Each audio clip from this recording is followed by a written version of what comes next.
السلام عليكم ورحمة الله وبركاته. إن الحمد لله نحمده ونستعينه ونستغفره ونعوذ بالله من شرور أنفسنا ومن سيئات أعمالنا. من يهده الله فلا مضل له ومن يضلل فلا هادي له. وأشهد أن لا إله إلا الله وحده لا شريك له وأشهد أن محمدا عبده ورسوله. أما بعد. அன்பிற்குரிய சகோதரர்களே, சிலோன் தௌஹீத் ஜமாத்தின் சிடிஜேயின் உங்கள் கேள்வி நேரம் நிகழ்ச்சியூடாக இந்த வாரமும் உங்களை சந்திப்பதில் நாம் மகிழ்ச்சி அடைகிறோம். அல்ஹம்துலில்லாஹ். உங்கள் அனைவருக்கும் தெரியும், இந்த நிகழ்ச்சியை பொறுத்தவரையில் மார்க்க ரீதியான உங்களுடைய சந்தேகங்களுக்கு பதிலளிக்கக்கூடிய விதத்தில் நம் ஜமாத் சார்பாக பல வாரங்களாக நாம் நடத்தி வருகிறோம். 18வது வாரமாக இன்றைய நாளில் உங்களுடைய கேள்விகளுக்கான பதில்களை வழங்குவதற்கு நாம் தயாராக இருக்கிறோம். அந்த அடிப்படையிலே முதலாவது கேள்வியாக ஒரு சகோதரர் கொழும்பிலிருந்து கேள்வி கேட்டிருக்கிறார். சூரா வாக்கியாவை ஓதினால் வறுமை நீங்குமா என்று ஒரு கேள்வியை கேட்டிருக்கிறார். அதாவது அல் குர்ஆன்ல பலவிதமான அத்தியாயங்கள் இருக்கின்றன. அந்த அத்தியாயங்களுக்கான சிறப்புகளையும் பல நபிமொழிகளில் நாம் பார்க்கிறோம். அந்த வகையில் சூரா வாக்கியாவுக்கும் ஒரு சிறப்பு இருப்பதாக ஒரு நபிமொழி சொல்கிறது. அந்த நபிமொழி இமாம் பைஹக்கி அவர்களுடைய ஷுஅபுல் ஈமான் என்ற புத்தகத்தில் பதிவு செய்யப்பட்டிருக்கிறது. எப்படி பதிவு செய்யப்பட்டிருக்கிறது சொன்னா, மன் கரஅ சூரத்தல் வாக்கியத்தை, யார் ஒருவர் சூரா வாக்கியாவை குல்ல லைலத்தின் ஒவ்வொரு இரவிலும் ஓதுவாரோ லம் துசிபுஹு ஃபாக்கத்துன் அபதா, அவருக்கு ஒருபோதும் வறுமை ஏற்படாது என்று நபி ஸல்லல்லாஹு அலைஹி வஸல்லம் அவர்கள் கூறியதாக இப்னு மஸ்ஊத் ரலியல்லாஹு அன்ஹு அவர்கள் அறிவித்த ஒரு செய்திதான் இமாம் பைஹக்கி அவர்களுடைய ஷுஅபுல் ஈமானில் பதிவு செய்யப்பட்டிருக்கிறது. இந்த நபிமொழியை பொறுத்தவரையில் இது ஒரு ஆதாரபூர்வமான நபிமொழி அல்ல. ஏனென்று சொன்னால், இந்த நபிமொழியில் அபு சுஜா என்று சொல்லக்கூடிய மற்றும் அபு லபியத் என்று சொல்லக்கூடிய இருவர் இடம்பெறுகிறார்கள். இந்த இருவரும் நம்பகத்தன்மை உறுதி செய்யப்படாத இரண்டு அறிவிப்பாளர்களாக, முகவரியற்றவர்களாக பல அறிஞர்கள் குறை கூறி இருக்கிறார்கள். எந்த அடிப்படையில் இவர்களுடைய விமர்சனங்கள் பதிவு செய்யப்பட்டிருக்கிறதுன்னு சொன்னா, மீசானுல் இஅ்திதால் ஃபீ நக்திர் ரிஜால் என்ற நூல்ல 7வது பாகத்துல 380வது பக்கத்துல சொல்லப்படுகிறது. அபு சுஜா, இந்த அபு சுஜா என்பவர் நக்ரத்துன், அவர் ஒரு அறிமுகமற்றவர்.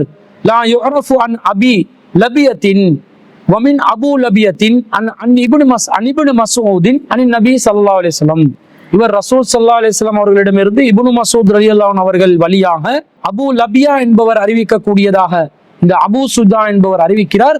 இவர் அறிமுகமற்ற ஒருவர் என்று சொல்கிறார்கள்.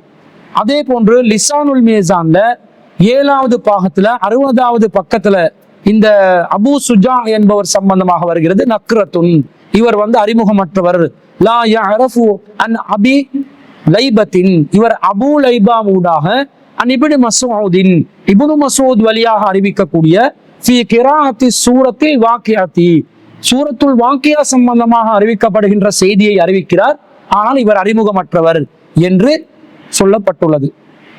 இவர் சம்பந்தமாக விமர்சனம் இருக்கிறது. அதே போன்று அல் இலலுல் முத்தநாஹியத்து என்ற நூல்ல இமாம் அஹ்மத் இப்னு ஹம்பல் அவர்கள் கால அஹ்மத் இப்னு ஹம்பல் ஹாதா ஹதீஸுன் முன்கருன், இது மறுக்கப்பட வேண்டிய ஒரு ஹதீஸ். வசுஜாஉன் வஸ்ஸரியு, இந்த சுஜா என்பவரும் சரிய என்பவரும் லா அரிஃபுஹுமா, இவர்கள் இருவரும் யார் என்று நான் அறிய மாட்டேன் என்று இமாம் அஹ்மத் இப்னு ஹம்பல் அவர்கள் குறிப்பிட்டதாக இவர்கள் சம்பந்தமாக விமர்சனம் இருக்கிறது.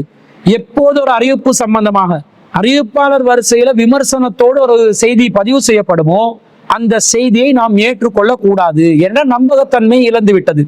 நபிகள் நாயகம் ஸல்லல்லாஹு அலைஹி வஸல்லம் அவர்கள் சொன்னார்களா இல்லையா என்று உறுதி செய்யப்படாத நிலையில் ஒரு செய்தி அறிவிக்கப்படுமேயானால் அந்த செய்திகளை வைத்து நாங்கள் பின்பற்ற முடியாது. என்ற மார்க்கம் என்பது நம்பகத்தன்மை அடிப்படையிலும் அல் குர்ஆனுக்கு முரண்பட்ட கருத்துக்கள் இல்லாத நிலையிலும் உறுதிப்படுத்தப்பட்ட செய்திகளாக இருந்தால்தான் அது வஹியாக இருக்கும், வஹியின் முடிவாக இருக்கும், வஹியின் வெளிப்பாடாக இருக்கும் என்ற அடிப்படையில இந்த செய்திகள்ல அறிவிப்பாளர் ரீதியான சர்ச்சை இருப்பதனாலேயே இந்த செய்தி பலவீனமான செய்தியாக மாறிவிடுகிறது. ஆனா பொதுவா அல்லாஹ் தஆலா என்ன சொல்கிறான், அல் குர்ஆன்ல எந்த அத்தியாயம் என்றாலும் நாங்க ஓதலாம்.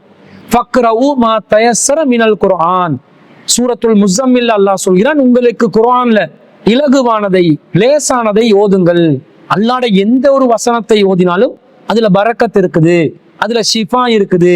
அல்லாஹ் தஆலா அந்த எழுத்துக்காக, அல்லாஹ்வுடைய வார்த்தைகள் என்பதனால, அல்லாஹ் புறமிருந்து வந்த சொல் என்பதனால அதுக்கென்று அல்லாஹ் தனியாக ஒரு நிஅமத், ஒரு அருள் அல்லாஹ் வச்சிருப்பான். எனவே குர்ஆன்ல எந்த அத்தியாயத்தை ஓதினாலும் அல்லாஹ் தஆலாவுடைய அருளும் பரக்கத்தும் நமக்கு கிடைக்கும்.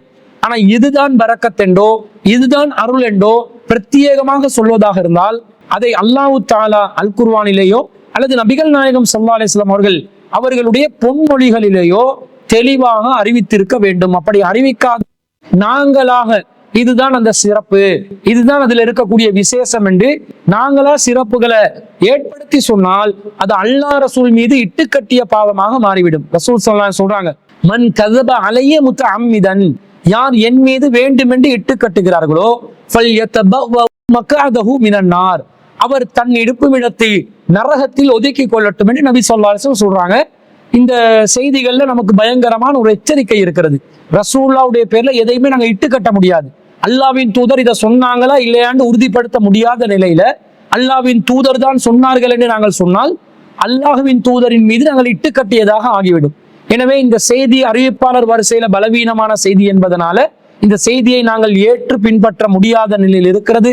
எனவே சூரத்துல் வாக்கியாவை யாரு ஓதுகிறார்களோ அவர்களுக்கு ஒருபோதும் வறுமை ஏற்படாது என்ற கருத்தில் வரக்கூடிய செய்திகள் பலவீனமான செய்திகளாக இருப்பதனால அதை நம்பி நாங்க ஓதினால் தப்பாகிவிடும். பொதுவாக குர்ஆனின் அத்தியாயமாக இருக்கிறது, அல்லாஹ்வுடைய குர்ஆன் வசனங்கள் எல்லாமே அல்லாஹ்வின் அருளுக்குரியது என்ற அடிப்படையில எந்த வசனத்தை ஓதினாலும் அல்லாஹ் தஆலா மன ஆறுதலை, நிம்மதியை, ஷிஃபாவை, பரக்கத்தை அல்லாஹ் தருவதற்கு போதுமானதாக இருக்கிறார்.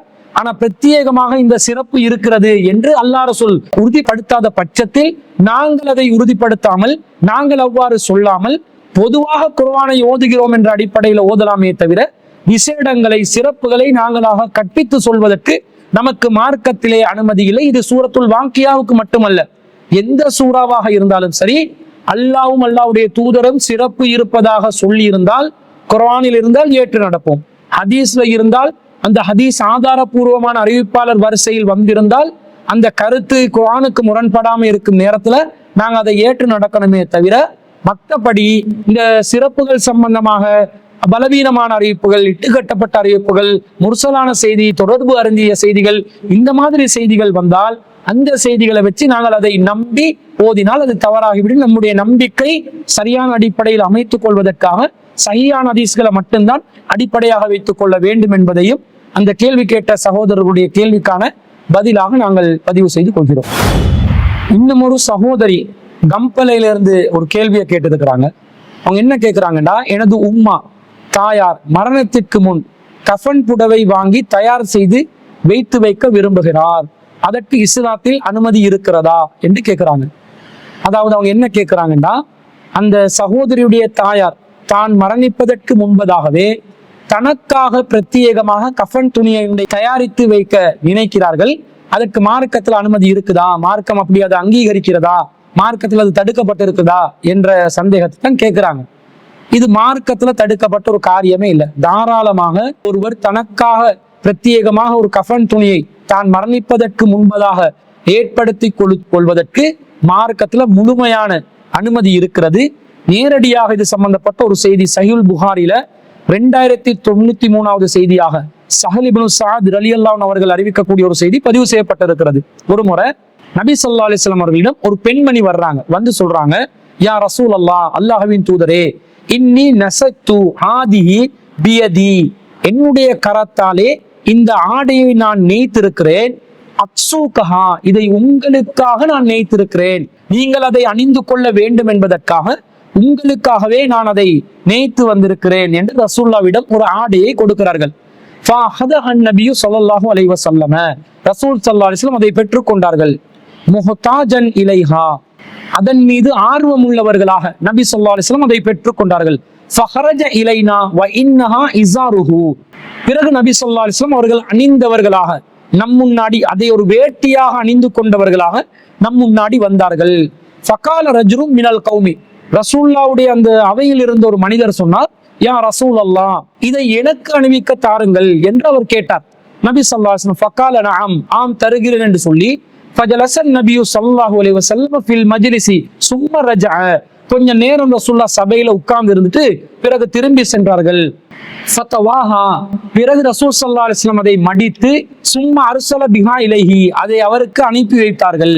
ஃபகால லஹுல் கௌம், மக்கள் அவருக்கு சொன்னாங்க, மா அஹ்சன்த, நீங்க செஞ்சது நல்லா இல்ல, சால்தஹா ஐயா, நீங்க உங்களுக்காக அதை கேட்டீங்க, லகத் அலிம்த அன்னஹு லா யருது சாயிலன், ரசூலுல்லாஹ் எதை கேட்டாலும் திருப்பி அனுப்ப மாட்டார்கள், கேட்டவருக்கு எதையும் கொடுக்காமல் கைகளை திருப்பி அனுப்ப மாட்டார்கள் என்று உங்களுக்கு நல்லா தெரியும் என்று சொன்ன உடனே ஃபகாலர் ரஜுலு, அந்த மனிதர் சொன்னார், வல்லாஹி, அல்லாஹ் மீது ஆணையாக, மா சஅல்துஹு, நான் இதை கேட்டேன் எதற்கு தெரியுமா, இல்லா லித்தகூன கஃபனி யௌம அமூது, நான் மரணிக்கும் போது இதை எனக்கு கஃபன் துணியாக ஆக்கிக் கொள்வதற்காகத்தான் நான் கேட்டேன், வேற எதுக்காகவும் நான் கேட்கல.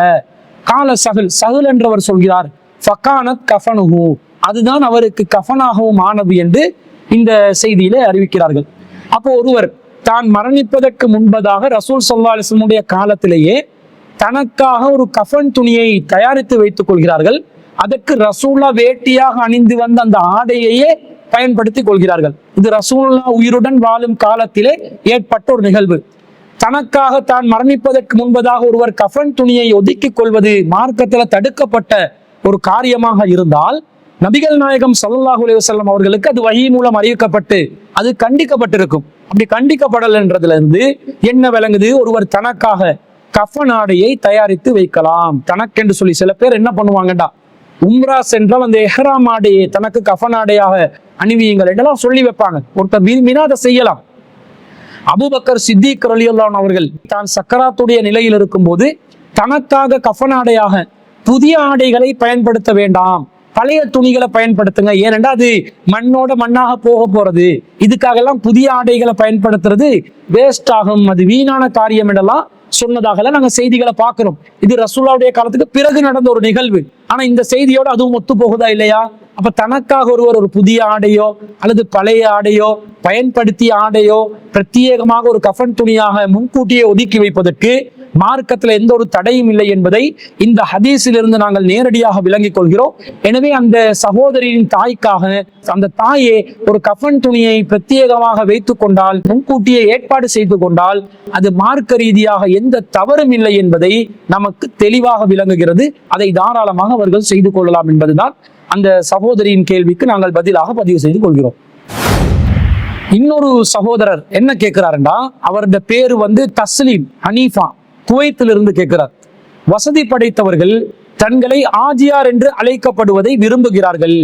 அழைப்பிதழ்களில் அல்ஹாஜ் என்று பதிவு செய்கிறார்கள். இதற்கு மார்க்க ஆதாரம் கேட்டால் ஹஜ் செய்தவர்களுக்கு கண்ணியம் கொடுப்பதற்காக இவ்வாறு அழைக்கிறோம் என்று கூறுகிறார்கள். இது சரியா என்று கேட்கிறார். என்ன கேட்கிறாரு, செய்தவர்களுக்கு கண்ணியம் கொடுப்பதற்காக அல்ஹாஜ் என்றோ ஹாஜியார் என்றோ நாம் அவர்களை விழித்து பேசலாமா, அழைக்கலாமா என்று கேட்கிறார்.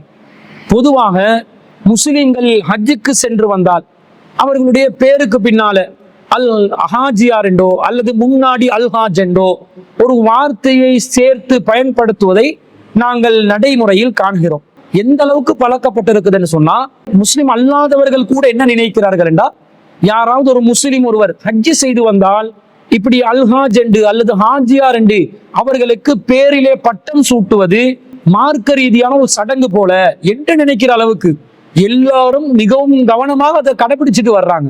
ஹஜ்ஜி செஞ்சு வந்த ஆஜியாரு அல்ஹாஜி, திருமண அழைப்பிதழ்கள்ல அவர்களுக்கு அழைப்பு கொடுக்கும் பொழுது அல்ஹாஜ் மிஸ்டர் அண்ட் மிஸ்ஸஸ் என்று சொல்லணும், அல்லது ஆஜி உம்மா என்று பெண் தரப்புக்கு சொல்லணும், ஆஜிம்மா என்று சொல்லக்கூடிய அளவுல எல்லாம் இந்த அல்ஹாஜ், ஹாஜியாரு, ஹாஜிம்மாக்கள் என்ற அந்த பெயர்கள் கௌரவம் கொடுப்பதற்காக சமூகத்தில் அதிகமான அளவில் பயன்படுத்தப்படுவதை பார்க்கிறோம். அதை அந்த ஹஜ்ஜி செய்தவர்களும் விரும்புவதையும் பார்க்கிறோம். அவங்க விரும்பினதுனால வந்து அவங்களோட பேர்ல அல்ஹாஜ் போடும்போது அதுக்கு ஒப்ஜெக்ஷன் பண்றாங்கல்ல, பேர் அழைப்பிதழ்கள்ல பேர் போட்டா நாங்க என்ன பண்ணலாம் என்று கூட கேட்கலாம். ஆனா மீட்டிங்கள்ல, கூட்டங்கள்ல, சபைகள்ல அவர்களை விழித்து பேசுகின்ற, நேரடியாக விழித்து பேசுகின்ற நேரத்துல ஆஜியார் என்ன செய்தி, ஆஜியார் நல்லா இருக்கிறீங்களா, அல்லது இந்த அல்ஹாஜ் இன்னார் அவர்கள் இப்போது உரை நிகழ்த்துவார்கள் என்றெல்லாம் அழைக்கும் போது அதை நைஸா அப்படி உள்வாங்கி கொண்டு அவர்கள் அதை எதிர்பார்த்து அங்கீகாரம் கொடுக்கிறார்கள். அவர்களுடைய எதிர்பார்ப்புக்கான அந்த தேவையை அவர்கள் உறுதிப்படுத்துகிறார்கள். இந்த மாதிரி செய்யறது மார்க்க ரீதியாக சரியா, இது மார்க்கத்துல உட்பட்ட ஒரு காரியமா என்றதை நாங்க மார்க்க அடிப்படையில பார்க்கணும். இப்ப நபிகள் நாயகம் ஸல்லல்லாஹு அலைஹி வஸல்லம் அவருடைய காலத்துல பல நபித்தோழர்கள் ஹஜ் செய்து வந்திருக்கிறார்கள். நபிகள் நாயகம் ஸல்லல்லாஹு அலைஹி வஸல்லம் அவர்களும் அவர்களுடைய வாழ்க்கையில ஒரு தடவை ஹஜ் செஞ்சாங்க. அதுதான் அவர்களுடைய ஆரம்ப ஹஜ்ஜும் இறுதி ஹஜ்ஜும். இப்ப ஹஜ் செய்த நபித்தோழர்களும் நபிகள் நாயகம் ஸல்லல்லாஹு அலைஹி வஸல்லம் அவர்களும் அந்த சமூகத்துல ஹஜ் செய்த பிறகு தங்களுக்காக அல் ஹாஜ் என்றோ ஹாஜியார் என்றோ ஏதாவது பட்டங்களை சூட்டி கொண்டார்களா? இல்லவே இல்லை.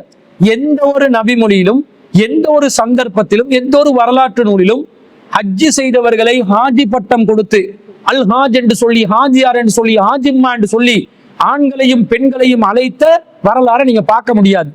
ரசூல் ஸல்லல்லாஹு அலைஹி வஸல்லம் தனக்கே அல்ஹாஜ் என்ற பட்டம் போட்டுக் கொள்ளலண்டா, சஹாபாக்கள் தங்களுக்கு அதை பயன்படுத்தி கொள்ளலண்டா. அப்ப அது ஒரு மார்க்கத்துல ஒரு அடிப்படையாக இருக்குமா? ரசூல்லாவுடைய காலத்துல ரசூல்லாவும் போடல, ரசூல்லாவுடைய காலத்துல சஹாபாக்களும் தங்களுடைய பேருக்கு அல்ஹாஜ் பட்டங்களை போட்டுக் கொள்ளல ஹஜ் செய்தவர்கள். அப்ப இது மார்க்கத்தில் ஒரு அடிப்படையாக இருந்தால் அவர்கள் செய்திருப்பார்கள். ரசூலுடைய காலத்துல இருந்த நபித்தோழர்கள் செய்திருப்பார்கள், அல்லது நபி ஸல்லல்லாஹு அலைஹி வஸல்லம் அவர்கள் செய்திருப்பார்கள். அப்ப அது செய்யவில்லை என்றால் இது புதுசா வந்த ஒரு பழக்கம், புதுசா நடைமுறைப்படுத்துறாங்க. இப்படி நடைமுறைப்படுத்துறது அவங்களோட காலத்துல இல்லை என்றதுல இருந்து இது மார்க்க ரீதியான ஒன்று அல்ல, இது இவங்களா கண்டுபிடிச்சு செய்யக்கூடிய ஒரு புதிய நடவடிக்கை என்று விளங்குகிறது. சரி, ஒரு புதிய நடவடிக்கை செய்யறாங்க, மார்க்கத்துல இது ஏதாவது தவறான ஒரு நடவடிக்கையா என்று நாங்கள் ஆய்வு செய்து பார்க்க வேண்டும். அப்படி ஆய்வு செய்து பார்த்தால் இது மார்க்க ரீதியாக அங்கீகாரம் கொடுக்க முடியாத ஒரு விதமான சிறிய இணை வைத்தலாக கருதப்படுகின்ற அளவிற்கு ஒரு பாரதூரமான காரியமாக இருப்பதை நாங்கள் பார்க்கிறோம். நபிகள் நாயகம் ஸல்லல்லாஹு அலைஹி வஸல்லம் காலத்துல இந்த ஹஜ் செய்து வந்தவர்கள் சில காரியங்கள்ல ஈடுபட்டாங்க. என்ன செய்வாங்க தெரியுமா? அவங்களோட வீடுகளுக்கு வரும்போது ஹஜ் செய்து விட்டு வீட்டுக்கு திரும்பும் போது அவர்கள் கொள்ளைப்புறமாக வீடுகளுக்கு நுழைவாங்க. முன்வாசல் வழியாக நுழையாம கொள்ளைப்புறமாக நுழையும் ஒரு பழக்கத்தை வைத்திருந்தார்கள். இதை அல்லாஹ் ரப்புல் ஆலமீன் திருக்குர்ஆன்ல அந்த காலத்திலே அல்லாஹ் கண்டிக்கிறான். எப்படி கண்டிக்கிறான்? சூரத்துல் பக்கரால 2வது அத்தியாயத்துல 189வது வசனத்துல யஸ்அலூனக அனில் அஹில்லதி, பிறைகளை பற்றி அவர்கள் கேட்கிறார்கள். குல் ஹிய மவாகீத்து லின்னாஸி வல் ஹஜ்ஜி, அது மக்களுக்கு காலம் காட்டக்கூடியதாகவும் ஹஜ்ஜுக்கு காலத்தை காட்டக்கூடியதாகவும் இருக்கிறது. வலைசல் பிர்ரு பி அன் தஅதுல் புயூத மின் புஹூரிஹா, உங்களுடைய வீடுகளுக்கு நீங்கள் கொள்ளைப்புறமாக நுழைகிறீர்களே அது உங்களுக்கு நன்மையான காரியம் அல்ல. வலாக்கின்னல் பிர்ரு மனித்தகா, மாறாக நன்மை எதில் இருக்கிறதுன்னு சொன்னா இறையச்சத்தில் இருக்கிறது. யார் இறைவனுக்கு அஞ்சுகிறார்களோ அவர்கள் தான் நன்மையை அடைந்து கொள்வார்கள். எனவே நீங்கள் உங்களுடைய வீடுகளுக்கு அதனுடைய வாசல் வழியாக நுழையுங்கள். வத்தகுல்லாஹ, அல்லாஹ்வை அஞ்சிக் கொள்ளுங்கள். லஅல்லக்கும் துஃப்லிஹூன், நீங்கள் வெற்றி பெறுவீர்கள். இந்த வசனத்துல அல்லாஹ் சொல்றான். அப்ப வீடுகளுக்கு நுழையும் போது ஹஜ் செஞ்சுட்டு வந்தா கொள்ளைப்புறமா வந்தாதான் நன்மை கிடைக்கும் என்று ஒரு மூட நம்பிக்கையை வச்சிருந்தாங்க.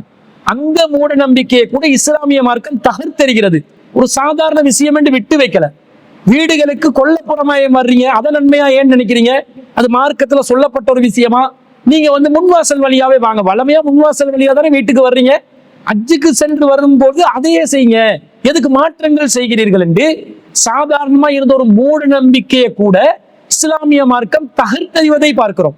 அப்ப இந்த ஹஜ்ஜோடு சம்பந்தப்படுத்தி இந்த மாதிரி அல் ஹாஜ் என்று பட்டம் போட்டு ஹஜ் செய்தவர்களை ஹாஜிகள் என்று அழைக்கப்படுவதை எந்த ஒரு கண்ணோட்டத்துல இஸ்லாம் பார்க்கும் என்று சொன்னா, இது எதுக்காக செய்யறாங்க?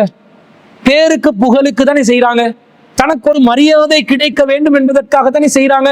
இந்த பேருக்கும் புகழுக்கும் பெருமைக்கும் செய்யக்கூடிய இந்த காரியம், மரியாதை பெற்றுக் கொள்வதற்காக செய்யக்கூடிய காரியம் எதனோடு தொடர்பு பட்டதாக இருக்கிறது? ஒரு வணக்கத்தோடு தொடர்பு பட்டதாக இருக்கிறது. ஒரு இபாதத்தா இல்லையா? இபாதத் செய்யும் போது அந்த இபாதத்தை வைத்து மரியாதை தேடிக்கொள்ளலாமா? அதை மார்க்கம் அங்கீகரிக்குமா? அப்படி செய்தால் இது மார்க்கத்துல ஒரு முகஸ்துதி என்ற நிலைக்கு வருமா இல்லையா? அல்லாஹ் தஆலா முகஸ்துதிக்காக செய்யற அமல ஒருத்தன் அமல் செய்யறான், எதுக்கு செய்யறான்? அவன் ஒரு நல்லவன் என்று புகழப்பட வேண்டும், அவன் ஒரு தொழுகையாளி என்று மக்களால் பாராட்டப்பட வேண்டும், அவன் ஒரு நோன்பாளி என்று மக்கள் சொல்ல வேண்டும், அவன் ஒரு தக்வாதாரி என்று மக்கள் சொல்ல வேண்டும் என்பதற்காக அந்த நியத்திலே ஒருவர் அமல் செய்தால் அதை அல்லாஹ் தஆலா அங்கீகரிப்பானா? அல்லாஹ் குர்ஆன்ல கண்டிக்கிறானே, ஃபவைலுல் லில் முஸல்லீன், தொழுபவர்களுக்கும் கேடுதான், அல்லதீன ஹும் அன் ஸலாத்திஹிம் சாஊன், அவர்கள் தொழுகையில் பொடுபோக்காக இருக்கிறார்கள். அல்லதீன ஹும் யுராஊன், பிறருக்கு காட்டுவதற்காக அவர்கள் தொழுகிறார்கள். வயம்னஊனல் மாஊன், அவர்கள் அற்பமானதையும் தடுத்துக் கொள்கிறார்கள் என்று அல்லாஹ் தஆலா திருக்குர்ஆன்ல 107வது அத்தியாயத்துல ஒரு தொழுகையை கூட அடுத்தவனுக்கு காட்டுவதற்காக செய்தால் அல்லாஹ் தஆலா கேடு உண்டாகும் என்றான். நீங்க தொழுறீங்க அல்லாஹ் கிட்ட நெருக்கத்தை பெற்றுக் கொள்றதுக்காக, அல்லாஹ்வுக்காக ஒரு கடமையை நிறைவேற்றுவதற்காக, அதை பிறருக்கு காட்டுறதுக்காக ஏன் செய்றீங்க? அது நல்லதா? அது அல்லாஹ்விடத்தில் உங்களுக்கு நன்மையை தருமா அல்லது தீயதை ஏற்படுத்துமா, பாவத்தை ஏற்படுத்துமா?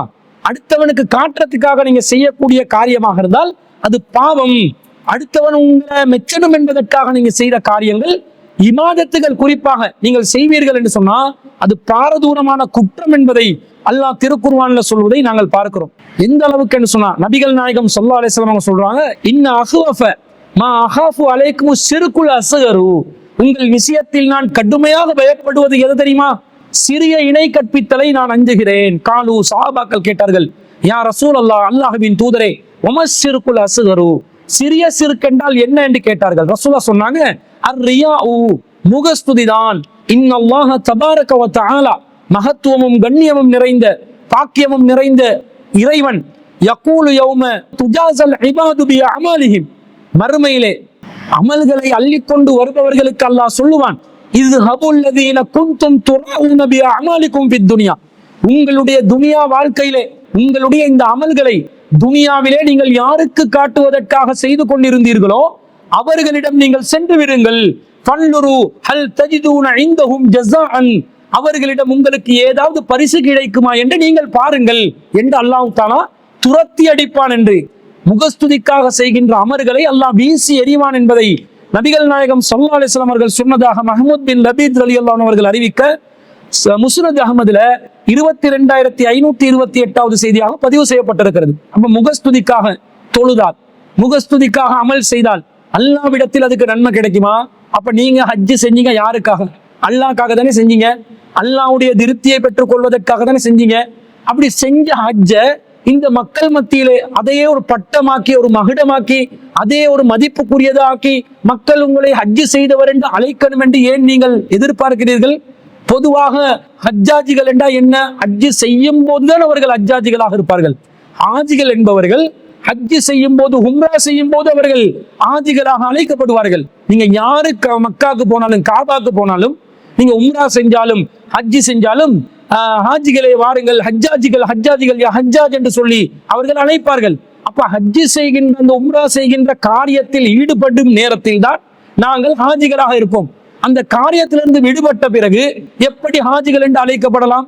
அது தவறுதானே. உதாரணமாக சொல்வதாக இருந்தால், ஒருத்தர் நோன்பு நோக்கிறார். அவர் நோன்பு நோக்கும் பொழுது அவரை நோன்பாளி என்று சொல்லலாம். அவர் நோன்பு பிடிச்சு கொண்டு இருக்கும் போது, இவர் நோன்பு பிடிச்சு கொண்டு இருக்கிறார், நோன்பாளி. ஒருத்தர் சுண்ணத்தான நோன்பு பிடிச்சு கொண்டு இருக்கிறார் என்று வைங்க. இன்னொருவர் நோன்பு இல்லை, அவர் அந்த சுண்ணத்தான நோன்பு பிடிக்கல. அவருக்கு முன்னாடி இவர் சாப்பிடும் போது ஒரு நோன்பாளி இருக்கிறார், அவருக்கு முன்னாடி சாப்பிடாதீங்கன்னு சொல்ற வழக்கம் இருக்குது. அப்போ ஒரு அமல்ல ஒருத்தர் ஈடுபடும் பொழுது ஒருவரை அந்த அமலை வைத்து அவர் அந்த அமலுக்குரியவர் என்று சொல்லலாம். அதை விட்டுட்டு அவர் நோன்பு திறந்த பிறகு, நோன்பு அவர் நபி வழிப்படி முடித்த பிறகு, அதற்கு பிறகும் அவர் நோன்பாளி என்று யாராவது சொல்லுவாங்களா? சொல்ல மாட்டாங்க. அப்ப இந்த நோன்பு பிடித்தவர்கள், ரமலான் மாதத்தில் நோன்பு பிடிப்பவர்கள், ரமலானுக்கு பிறகு சுன்னத்தான நோன்பு பிடிப்பவர்கள், காலம் முழுவதும் நோன்பாளி, சாயிம் சாயிம் அஸ்ஸாஹிம் முஹம்மது இப்னு அப்துல்லா இப்படி சொல்லலாமா? சொல்ல மாட்டோம். நீங்க அல்ஹாஜ் போடுற மாதிரி இந்த நோன்பை சம்பந்தப்படுத்தி நோன்பாளிய போடுவீங்களா? அபல் முசல்லி, இவர் தொழக்கூடியவர், ஒரு தொழுகையாளி, ஒருத்தர் தொழுது கொண்டிருக்கிறார். இந்த தொழுபவர்களை தொழுகையாளிக்கு இடையூறு பண்ணாதீங்கன்னு தொழுவும் போது சொல்லுவோம். அவர் தொழுந்து முடிச்ச பிறகு இவர் தொழுகையாளி என்று ஒரு இபாதத்தை காரணம் காட்டி அவரை புகழ்ந்தால் அவருக்கு பெருமை வந்துச்சுன்னு வைங்க, அவருடைய உள்ளத்துல அவர் கிபிரியத்தை ஏற்படுத்தி கொண்டார் என்று வைங்க, அந்த பாவத்துக்குரியவராக அவரை தள்ளியதற்கு நாங்களும் காரணமாகி விடுவோமா இல்லையா? அப்ப இந்த ஹஜ் என்பதும் இது போல ஒரு இபாதத்தை சார்ந்தது. அந்த ஹஜ் செய்யும் போது மக்களை ஹஜ்ஜாஜிகள் ஹாஜிகள் என்று அழைத்தது அவர்கள் விருந்தாளிகளாக, அல்லாவின் காபாவிற்குரிய விருந்தாளிகள் என்ற கருத்தில் அழைப்பார்கள் அரபிகள். அதை விட்டுட்டு இவர் எப்பயுமே அல்லாட விருந்தாளியா, எப்பையும் ஹஜ் செய்பவரா, எப்பையும் உம்ரா செய்பவரா, அப்படி எப்பையும் செய்தாலும் அவரை அழைப்பதற்கு மார்க்கத்துல வழிகாட்டல் இருக்கணுமா இல்லையா? இல்ல. அப்ப இந்த மாதிரி சில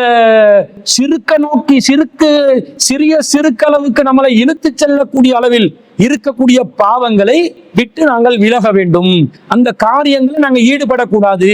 அப்ப அல்லாஹ்வுக்காக வேண்டி யார் ஹஜ் செய்திருக்கிறார்களோ, அல்லாஹ்வுக்காக வேண்டி யாரு உம்ரா செய்திருக்கிறார்களோ, அவர்கள் எல்லாம் அவங்களோட பேருக்கு முன்னாடி அல்ஹாஜ் என்ற பட்டத்தை சூட்டிக் கொள்ளணும் என்ற எந்த ஒரு அவசியமும் இல்லை. மார்க்கத்தில் அப்படி ஒரு வழிகாட்டல் இல்லை. இந்த காரியம் மார்க்கம் தடுத்த காரியமா என்று கேட்டா, இதை செய்வதனால் பாவம் ஏற்படுவதற்குரிய வாய்ப்பு இருப்பதனால் அதை முற்றிலும் முழுதாக நாம் தவிர்த்து கொள்ள வேண்டும். ஒருவர் பெருமை அடித்தால், ஒருவை மதிப்பு என்ற பேர்ல, முகஸ்துதி என்ற பேர்ல காரியங்களை நிகழ்த்த போனால் அது சிறுக்கென்ற பாவத்துக்கு கொண்டு போய் நம்மளை சேர்க்கும் என்பதனால் அது போன்ற காரியங்கள் இருந்து விடுபட வேண்டும். எனவே ஒருத்தருக்கு மதிப்பு கொடுக்கறதுக்காக கூட இந்த அல்ஹாஜ் என்ற வார்த்தையை பயன்படுத்தக்கூடாது, அதை தவிர்க்க வேண்டும். வசதி படைத்தவர்களுக்கு பார்த்து இன்றைக்கு இந்த ஹாஜி என்ற பேரை சொல்றதுக்கு ஆரம்பிச்சுட்டாங்க.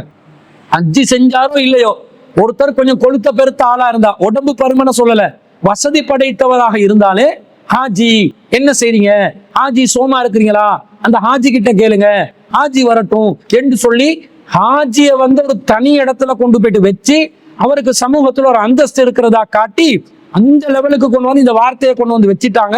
எனவே இதை நாங்கள் முற்றிலும் முழுதாக தவிர்த்து கொள்ள வேண்டும் என்பதைத்தான் அந்த மார்க்க அடிப்படையில் உள்ள ஆதாரங்களிலிருந்து நாங்கள் விளங்கிக் கொள்கிறோம். எனவே இந்த அல்ஹாஜ் என்று மதிப்புக்காக கூட அதை சொல்வதை நாம் தவிர்த்து கொண்டு நாமும் அல்லாஹ்வுடைய அடியார்களாக, அனைத்து அடியார்களை போன்றும் அனைத்து இபாதத்துகளை செய்பவர்களை போன்றும் நாங்களும் அல்லாஹ்வுக்கு அடிமையை வெளிப்படுத்தக்கூடியவர்களாக, சாதாரண மனிதர்களாக நம்மை அறிமுகப்படுத்திக் கொள்ள வேண்டுமே தவிர இது போன்ற இபாதத்துகளை காரணமாக்கி பட்டங்களை நாங்கள் ஏற்படுத்திக் கொள்ளக்கூடாது என்பது விளங்குகிறது. இப்ப இன்னொரு சந்தேகம் வரும்.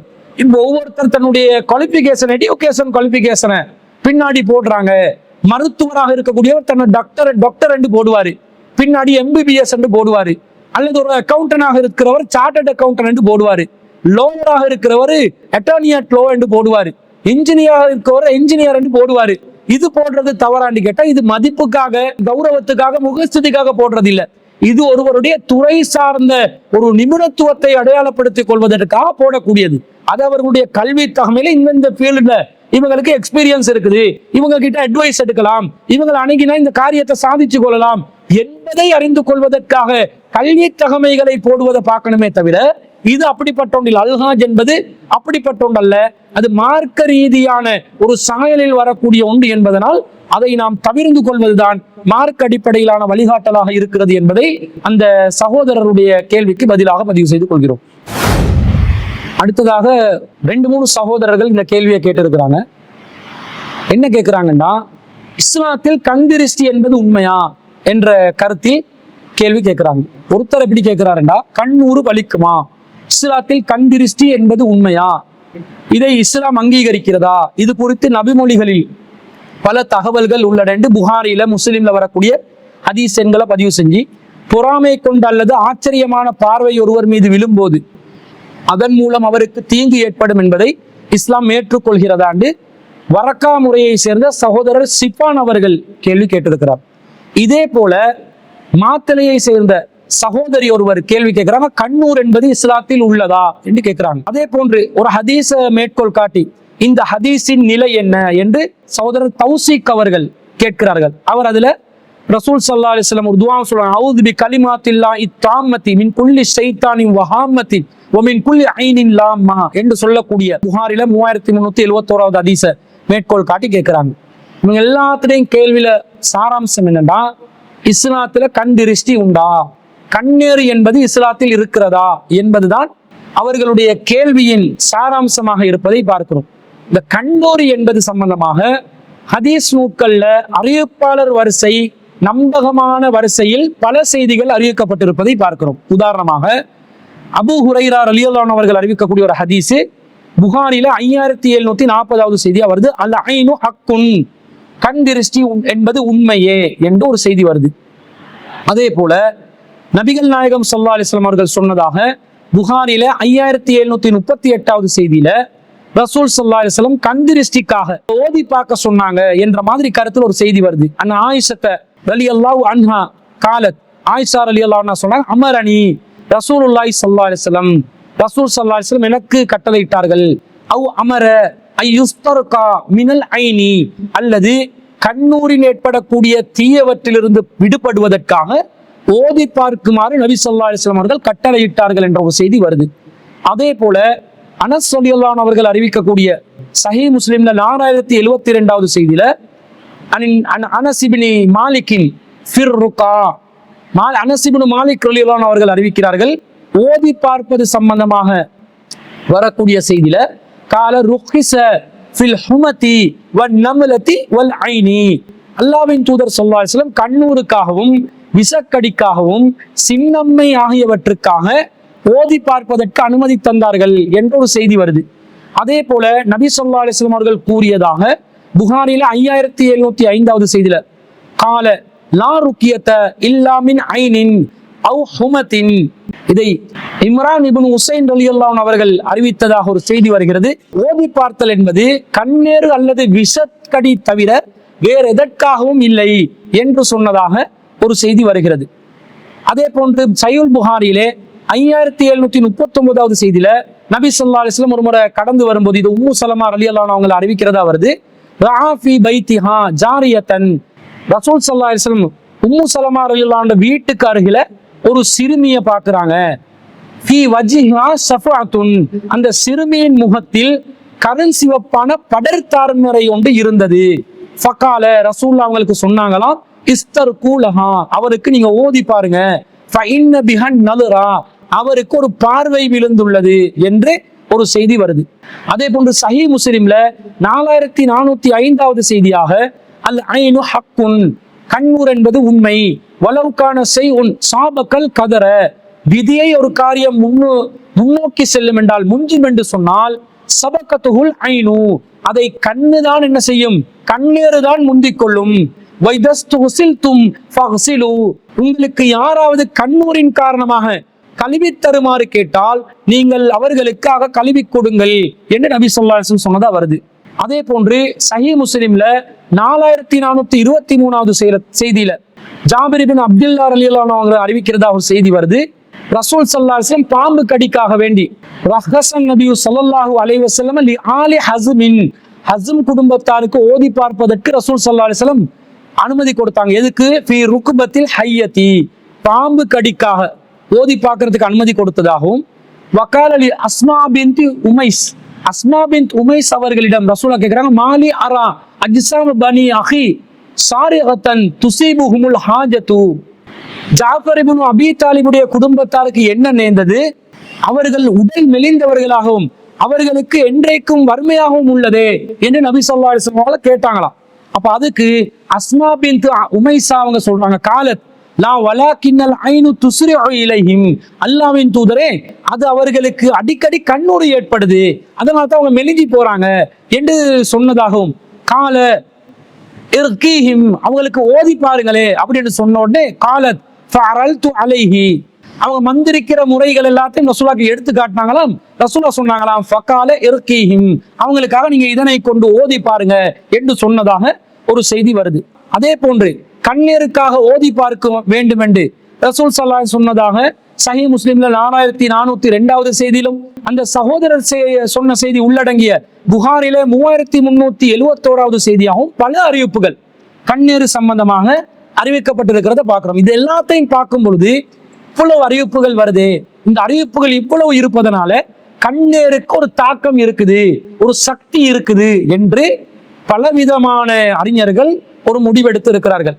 அப்படி முடிவெடுப்பதற்கு இந்த மார்க்க அடிப்படையிலே இந்த கண்ணீர் என்பது தாக்கம் செலுத்தக்கூடிய நிலையில் இருக்கிறதா என்பதை இந்த சொன்ன ஒவ்வொரு அறிவிப்புகளையும் கூர்ந்து கவனித்து ஆய்வு செய்கின்ற நேரத்தில் அறிவிப்பாளர் வரிசையிலே நம்பகமானதாக இருக்கிறது என்ற அடிப்படையில் பார்க்கும்போது இந்த செய்திகள் சரியான செய்திகளாக இருந்தாலும் இந்த செய்திகளுடைய கருத்தை எடுத்து பார்க்கும் பொழுது பல கோணங்களில் இஸ்லாத்தின் அடிப்படைகளுக்கும் அல் குர்ஆனின் போதனைகளுக்கும் மாற்றமாக இருப்பதை நாம் அறியக்கூடியதாக இருப்பதை பார்க்க முடிகிறது.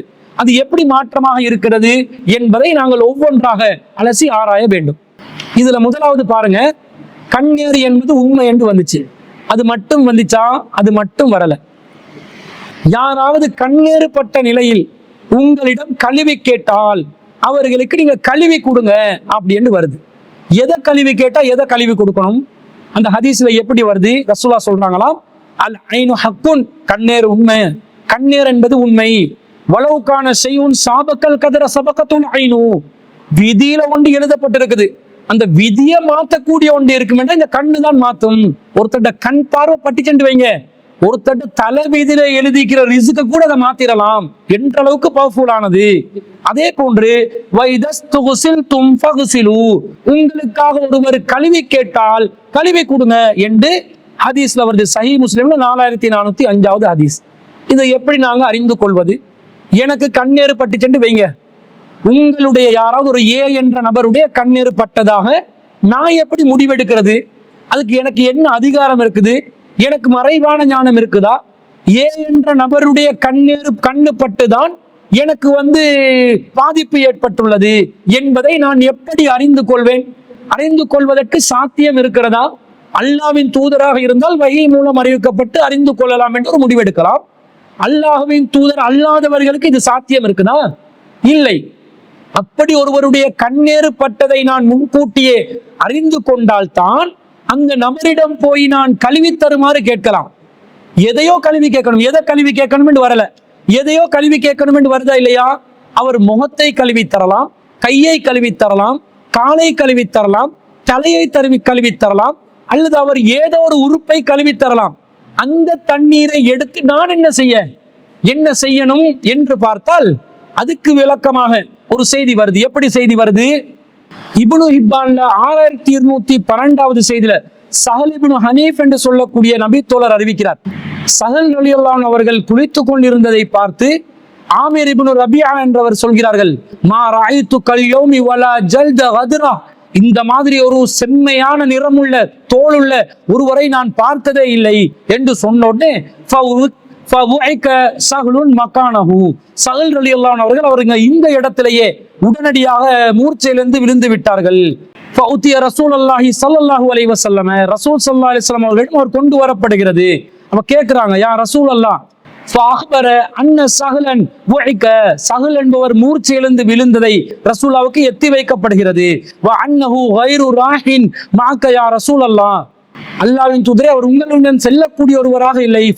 ரசூலுல்லாஹி ஸல்லல்லாஹு அலைஹி வஸல்லம், ரசூல் ஸல்லல்லாஹு அலைஹி வஸல்லம் அவர்கள் பிறகு வந்தார்கள். ஃபஅக்பர ஸஹலுன் பில்லதி கான மின் அம்ரி ஆமிரின், இந்த ஆமிர் இப்னு ரபியா செய்த செயலை பற்றி நபி ஸல்லல்லாஹு அலைஹி வஸல்லம் அவர்களிடம் எத்தி வைக்கப்பட்டோனே ரசூலா கேட்கிறாங்க, அலாம யக்துலு அஹதுக்கும் அஹாஹு, இளைஞனே, உங்களுடைய சகோதரன் நீங்கள் கொலை செய்ய பார்க்கிறீங்களா?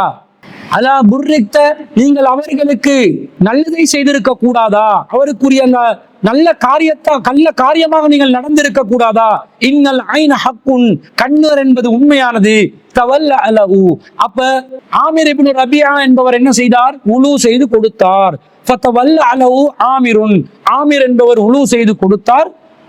ஃபராஹ சஹலுன் மா ரசூலுல்லாஹி ஸல்லல்லாஹு அலைஹி வஸல்லம் லைஸ பிஇபௌசுன், பிறகு சஹல் இப்னு ஹுனைஃப் ரலியல்லாஹு அன்ஹு அவர்கள் நபிகள் நாயகம் ஸல்லல்லாஹு அலைஹி வஸல்லம் அவர்களுடன் திரும்பி சென்றார்கள் என்ற செய்தியை பார்க்கிறோம். இந்த செய்தியின் பிரகாரம் யாருடைய கண் யாருக்கு பட்டதோ, அந்த கண்ணூர் பட்டவர் யாருடைய கண் பட்டதோ அவரை உலு செய்ய சொல்லி அவருடைய தண்ணீரை எடுத்து இவர் உலு செய்து கொள்ள வேண்டும் என்ற செய்தி விளங்குது. இதை செய்யலாமா? நடைமுறைப்படுத்தலாமா? இஸ்லாமிய மார்க்கத்தில் தூய்மையான வழிகாட்டலுக்கு இது ஒத்து போகிறதா? இஸ்லாம் சொல்லுது அத்தஹூர் நிஸ்புல் ஈமான், தூய்மை என்பது ஈமான் பாதி என்கிறது. இந்த தூய்மை என்பது ஈமானின் பாதி என்கிற சொல்ற நிலையில் இந்த செய்தி இருக்கிறதா? யாருடைய கண்பட்டது என்பதும் அறிந்து கொள்ள முடியாது. ஒருவேளை அறிந்து கொண்டாலும் அவரை உழுவு செய்ய சொல்லி அந்த தண்ணீரை எடுத்து நாங்க உழுவு செஞ்சா சரி வருமா? சரி வராது. அப்படி செய்தால் அது தூய்மையான தண்ணீராக இருக்காது. கண்ணூர் என்பது உண்மை என்று ஹதீஸ் வருகிறது, அது ஏற்றுக்கொள்ளணும் என்று சொல்வதில் நீங்கள் உண்மையாளர்களாக இருந்தால் இந்த செய்தியின் பிரகாரம் அவருடைய தண்ணீரை எடுத்து அவர் உழு செய்து அவருடைய கழுவி சென்ற அந்த அழுக்கான தண்ணீரை எடுத்து எவருக்கு கண் பட்டுச்சோ அவர் உழு செய்து கொள்ள வேண்டும் என்பது பரிகாரமாக சொல்லப்படுகிறது. அதை நிலைநாட்ட முடியுமா? முடியாது. நிலைநாட்ட முடியாவிட்டால் இது மார்க்கத்துல வழிகாட்டலா இருக்குமா? இருக்காது. அப்ப இதை எப்படி ஏற்றுக்கொள்ள? ஒரு பகுதியை மட்டும் ஏன் ஏற்றுக்கொள்ள சொல்றீங்க? அல்லாஹ் தஆலா குர்ஆன்ல கேட்கிறான், அஃபது மினூன பிபஅலில் கிதாப், வேதத்தில் ஒரு பகுதியை நம்பி மறுபகுதியை நீங்கள் நிராகரிக்கிறீர்களா என்று அல்லாஹ் கேட்கிறார். இப்ப இது வேதத்துல சொல்லப்பட்ட ஒன்றாக இருந்தால், மார்க்கத்தில் உள்ள ஒன்றாக இருந்தா இதையும் அமுல்படுத்த முடியுமாக இருக்கணுமா இல்லையா? முடியவில்லை. அப்படி என்றால் இதுல ஏதோ ஒரு குளறுபடி இருக்குது. கண்ணேறு என்ற பேர்ல யாரோ ஒருவர் கருத்து திணிப்பை இஸ்லாத்துக்குள்ளே திணித்திருக்கிறார் என்பது தெளிவாக விளங்குகிறதா இல்லையா? தெளிவா விளங்குது. இதே செய்தி முஸ்னத் அஹ்மதுல 15413வது செய்தியாக வருகிறது. அந்த செய்தியில நபிகள் நாயகம் ஸல்லல்லாஹு அலைஹி வஸல்லம் இப்படி ஸஹல் இப்னு ஹனீஃப் ரலியல்லாஹு அன்ஹு அவர்களுக்கு கண்ணுப்பட்டு அவரை மூர்ச்சையிலிருந்து விழுந்த செய்தியை கொண்டு வந்த உடனே ரசூல் ஸல்லல்லாஹு அலைஹி வஸல்லம் இவருக்கு யாரு இதை ஏற்படுத்தினது என்றது உங்களுக்கு தெரியுமான்னு கேட்டு உடனே எல்லாரும் போயிட்டு காலு நலர இலைஹி ஆமிர் இப்னு ரபிஆ, இவருக்கு ஆமிர் இப்னு ரபிஆ தான் இந்த மாதிரி செஞ்சிட்டாரு பார்த்துட்டாரு என்று சொன்னேன். ஃபதஆ ரசூலுல்லாஹி ஸல்லல்லாஹு அலைஹி வஸல்லம் ஆமிரை ரசூல் ஸல்லல்லாஹு அலைஹி வஸல்லம் கூப்பிட்டாங்க. ஃபதகய்யல அலைஹி, ரசூல் ஸல்லல்லாஹு அலைஹி வஸல்லம் அவர்கள் இது சம்பந்தமாக அவரிடம் வினவுகிறார்கள். அதுக்கு பிறகு வகால அலாம யக்துலு அஹதகும் அஹாவு, உங்களுடைய சகோதரன் உங்களை யாராவது கொலை செய்ய முடியுமா? ஹல்லா இதா ரஐதமா யுஜிபுக பர்ரக்த, உங்களை யாராவது ஒருத்தருக்கு ஆச்சரியமான ஒன்றை கண்டால் அவர் பாரக்கல்லா என்று சொல்லட்டும் என்று சொல்லி இக்தஸில்லஹு ஃபகஸல வஜ்ஹஹு ويديه ومرفقيه وركبتيه واطراف رجليه وداخله ازاره في قدح. என்னெல்லாம் வருதுன்னு பாருங்க. நபி ஸல்லல்லாஹு அலைஹி வஸல்லம் அவர்கள் ஆமிர் ரலியல்லாஹு அன்ஹு கட்டளையிடுறாங்க, சஹலுக்காக நீங்க குளிச்சு கொடுங்க. எப்படி குளிச்சு கொடுக்கணும்? முகத்தையும் இரு கைகளையும் இரு முழங்கைகளையும் இரு முழங்கால்களையும் இரு பாதங்களின் ஓரங்களில் ஆகிய உறுப்புகளையும் அவருடைய ஆடையின் உள்ளேயும் கழுவப்பட்ட நீரை ஒரு பாத்திரத்துல பிடிச்சு கொடுங்க என்று சொன்னதாக வருது. இப்ப ஆடைக்குள்ள எது? மர்ம உறுப்புகளையும் கழுவப்படணுமா இல்லையா? உழு பகுதி மட்டுமல்ல, மர்ம உறுப்பு பகுதி, முன்புறம் பின்புறம் மறைவிடங்கள் எல்லாத்தையும் கழுவி கொடுத்து இன்னொருத்தருக்கு உழு செய்ய சொன்னா அவன் கோமா ஸ்டேஜுக்கு போயிட்டுவானா இல்லையா? எவனுக்கு கண்ணு பட்டுச்சோ அவன் கண்ணேற நீங்குமா, அவன் திரும்பவும் கோமா ஸ்டேஜுக்கு போவானா? இது சுத்தம் சொன்ன மார்க்கத்துல இப்படி ஒரு வழிகாட்டல் இருக்குமா? இருக்காது. அப்ப என்ன வருது? கண்ணேறு என்பது உண்மைன்னு சொல்ற மாதிரி செய்தியில இந்த மாதிரி அசிங்கமான அருவருப்பான தூய்மைக்கு எதிரான வழிகாட்டல் வருது. இதை எப்படி ஏத்துக்கொண்டது? அதை ஏத்துக்கொண்டவங்க இதை மறுக்கிறீங்க, இதை ஏத்துக்கொள்ள வேண்டியதுதானே? ஏத்துக்கொள்ள மாட்டார்கள். அப்ப ஏதோ ஒரு குழப்பம் இருக்குதுன்னு விளங்குதா இல்லையா? கண்ணீரை யாரெல்லாம் நியாயப்படுத்துறாங்களோ அவங்க இந்த மாதிரி யாருடைய கண் பட்டுச்சென்று கண்டறிவதற்கு ஏதாவது ஒரு கலையை வச்சிருக்கிறாங்களா?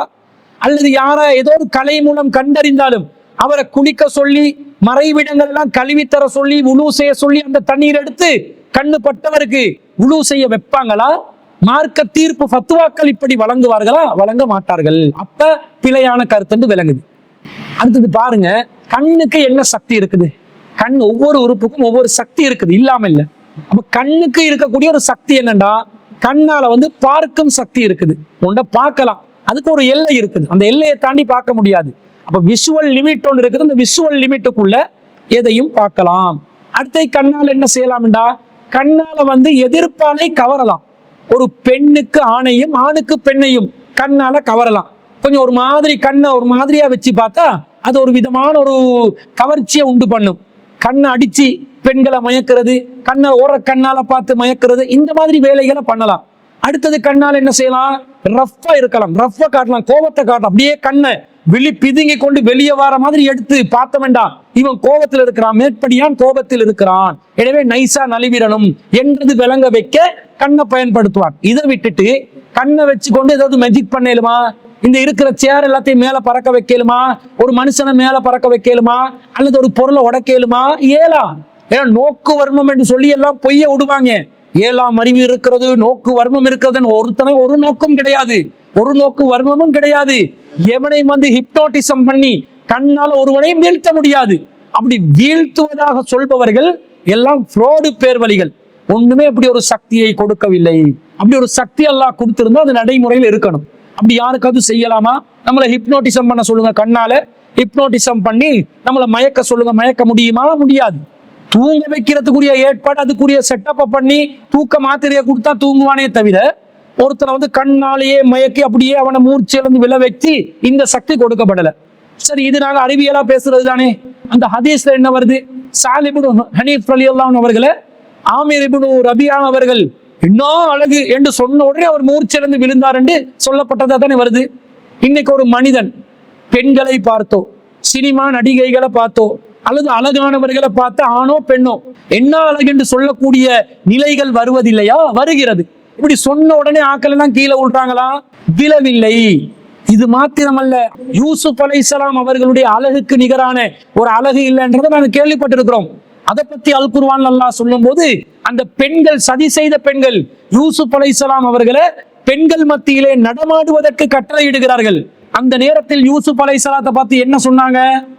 அல்லாஹ் தஆலா திருக்குர்ஆன்ல 12வது அத்தியாயத்துல 31வது வசனத்துல அல்லாஹ் சொல்கிறான், ஃபலம்மா ரஅய்னஹு, அந்த பெண்கள் இவரை கண்ட உடனே அக்பர்னஹு, அப்படியே மலர்ந்து போனார்கள். வகத்தஅன ஐதியஹுன்ன, அவர்களுடைய கைகளையும் வெட்டி கொண்டார்கள். வகுல்ன, அவர்கள் சொன்னார்கள், ஆஸலில்லா, அல்லாஹ் தூய்மையானவன், மா ஹாதா பஷரன், இவர் மனுஷனே இல்லை, இன் ஹாதா இல்லா மலக்குன் கரீம், இவர் ஒரு கண்ணியமான மலக்காக இருக்கிறார், இன்னும் அழகு என்று சொன்னார்கள். அப்போ யூசுப் அலைஹிஸ்ஸலாம் உடனே மூர்ச்சியிலிருந்து விழுந்தாரா? அவருக்கு நோய் வந்துச்சா? அந்த நோயிலிருந்து யூசுப் அலைஹிஸ்ஸலாத்துக்கு கண்ணேற்பட்டு மூர்ச்சியிலிருந்து விழுந்து கஷ்டத்துக்குள்ளாகி அதை நீக்குவதற்காக அந்த பெண்கள் எல்லாத்தையும் உழு செய்ய வச்சு அந்த பெண்களுடைய அந்தரங்க உறுப்புகளை எல்லாம் கழுவ வச்சுதான் யூசுப் அலைஹிஸ்ஸலாம் உழு செய்தார்களா? என்ன சட்டம் சொல்றாங்க? அல் குர்ஆனுக்கு நேரடியா மோதுது, குர்ஆனுடைய அடிப்படையை தகர்க்குது. இந்த நம்பிக்கையை நம்ப சொல்றாங்களே, அல்லாஹ்வுடைய தூதருடைய பேர்ல இட்டு கட்டி சொல்லி இருக்கிறாங்க. இஸ்லாத்துக்குள்ள இல்லாத ஒரு கொள்கையை நுழைவித்து இருக்கிறாங்க. அதை எப்படி நம்புறது? நம்ப முடியாது.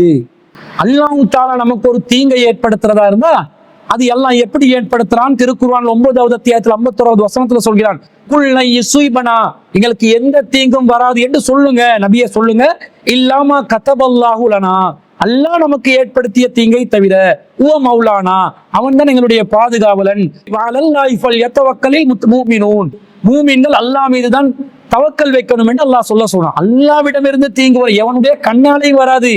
அப்படி கண்ணால வருவதாக இருந்தா அதை கண்டறிய வழி என்ன? நபிகள் நாயகம் ஸல்லல்லாஹு அலைஹி வஸல்லம் அவர்கள் கற்றுக் கொடுத்தார்கள். அப்படி கற்றுக் கொடுக்காம அந்த இடத்துல ரசூலா வச்சுட்டு போவாங்களா? அல்லது அதுக்கு பரிகாரமா சொல்லப்பட்டதா வருதே, அதை நீங்க யாராவது நடைமுறைப்படுத்துறீங்களா? நடைமுறைப்படுத்துறதுக்கு முடியுமானதா இருக்குதா? தூய்மைக்கு எதிராக இருக்கிறது. அல்லாஹ் சூரத்துல் பக்கரால 2வது அத்தியாயத்துல 222வது வசனத்துல, இன்னல்லாஹ் யுஹிப்புத் தவ்வாபீன், அல்லாஹ் தௌபா செய்பவர்களை விரும்புகிறான், வ யுஹிப்புல் முத்தத்தஹிரீன், அல்லாஹ் தூய்மையானவர்களை விரும்புகிறான். நேரடியா அதுக்கு மாற்றமா இந்த பரிகாரம் இருக்குது. அப்போ ரசூலுல்லாஹ் தெருவுல போகும்போது ஒரு சிறுமிட முகத்துல கருஞ்சிவப்பான ஒரு படர் தாமரை இருந்ததா, யாருடைய கண்ணு பட்டதா ரசூலுல்லாஹ் சொன்னதா வருது. இப்ப ரசூலுல்லாஹ் சொல்லி கண்டறிஞ்சாங்க, நாங்க எப்படி கண்டறிகிறது? அப்ப ரசூலுல்லாஹ் அந்த சமூகத்துக்கு மட்டும்தான் கண்ணூர்ல இருந்து பாதுகாப்புக்கு ஒரு வழியை சொல்லி கொடுத்து போனாங்களா? அல்லாஹ்வின் தூதர் மொத்த உம்மத்துக்கும் தூதரா இருக்க, தன் உயிருடன் வாழ்ந்த காலத்துக்கு மட்டும் ஒரு பரிகாரம் சொல்லி கொடுத்து போன மாதிரி ஒரு கதையை போடுறாங்க. மத்த செய்தியில என்ன வருது?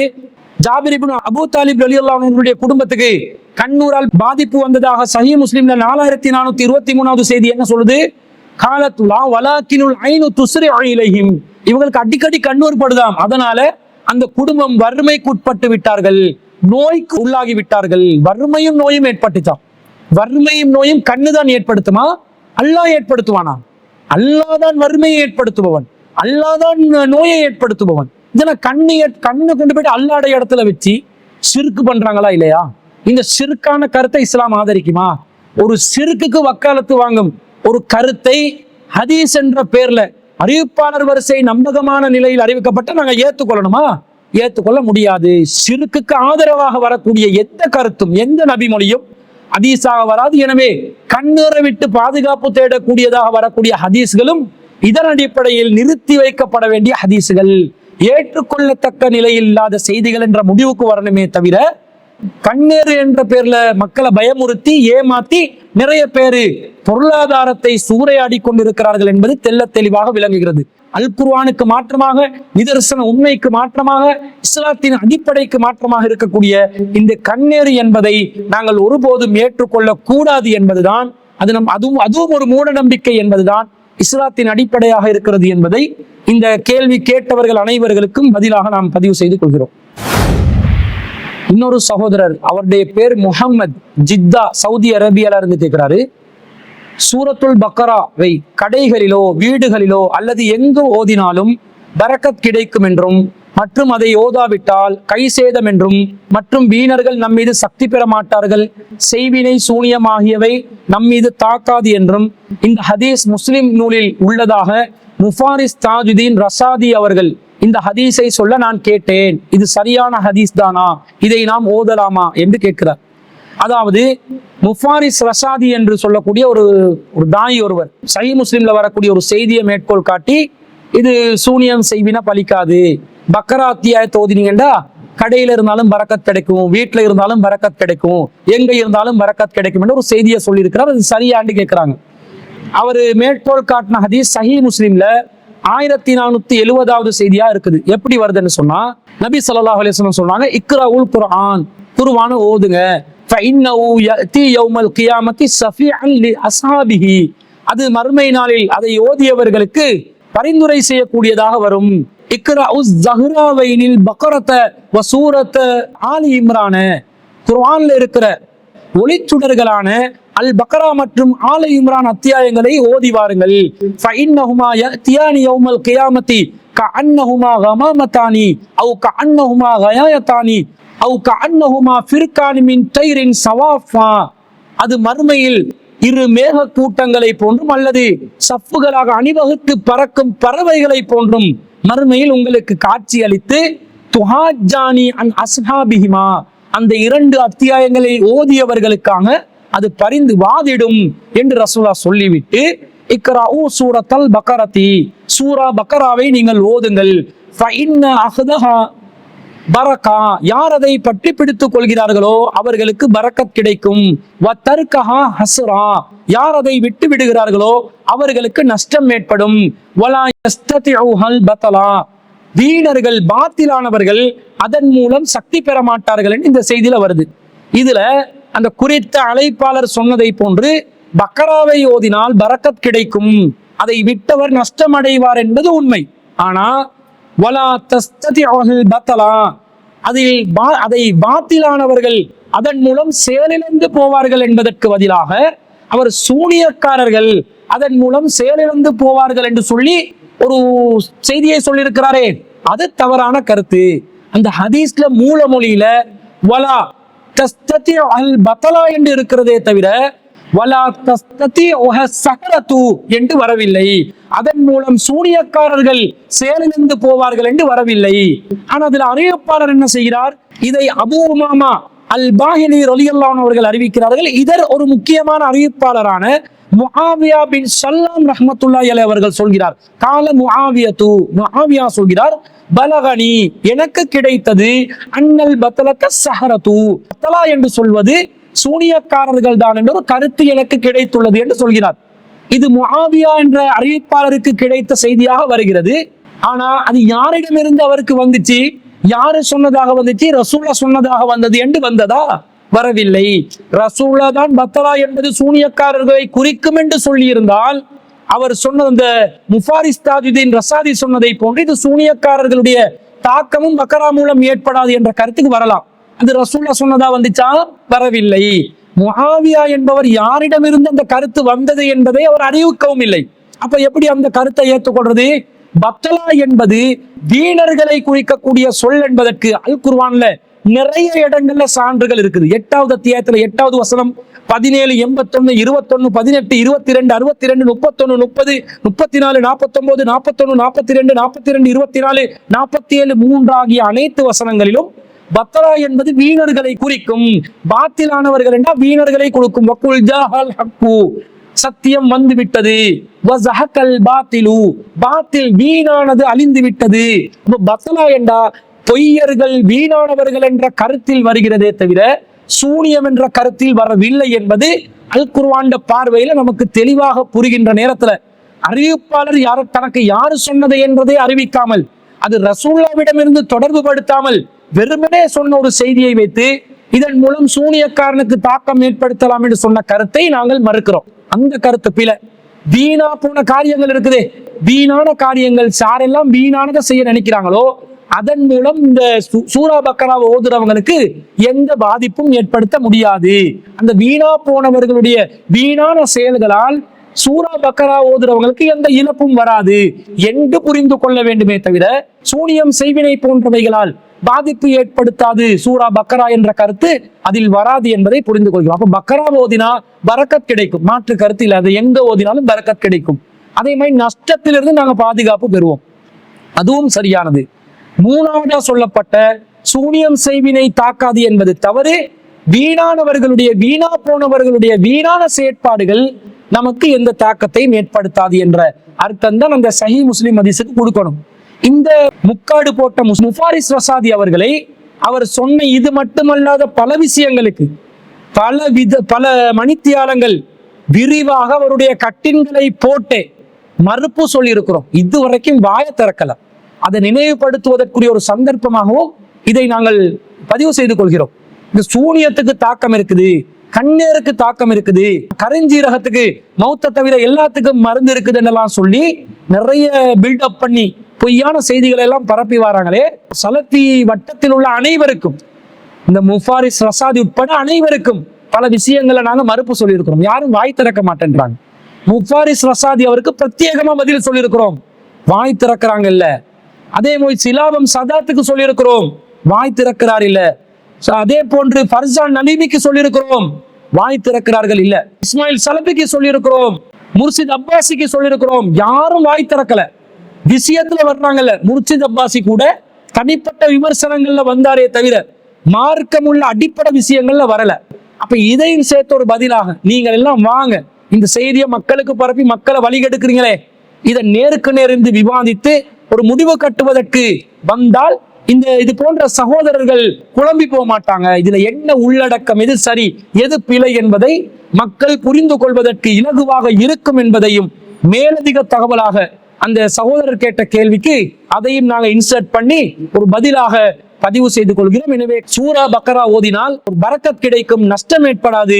ஆனா சூனியம் செய்வினுடைய தாக்கம் ஏற்படாது என்ற கருத்து தவறானது. வீணர்களுடைய தாக்கம் தான் ஏற்படாது என்பதுதான் சரியான கருத்து என்பதை கூறிக்கொண்டு இந்த வாரத்திற்கான சிடிஜேயின் உங்கள் கேள்வி நேரம் என்ற நிகழ்ச்சியை இத்துடன் நாங்கள் நிறைவு செய்து கொள்கிறோம். உங்களுடைய கேள்விகளை நீங்கள் அனுப்பும் பொழுது உங்களுடைய கேள்விகளை எழுத்தில் அனுப்பினால் மிகவும் இலகுவானதாக இருக்கும். பேரையும் உங்களுடைய ஊரையும் பதிவு செய்து கொண்டே அனுப்புங்கள். இன்ஷா அல்லாஹ் நீங்கள் கேள்வி கேட்ட வரிசையில் உங்களுக்கு பதிலளிப்பதற்கு நாங்கள் தயாராக இருக்கிறோம் என்பதை கூறிக்கொண்டு விடை பெறுகிறோம். வஆகிரு தஅவானா அல்ஹம்துலில்லாஹி ரப்பில் ஆலமீன்.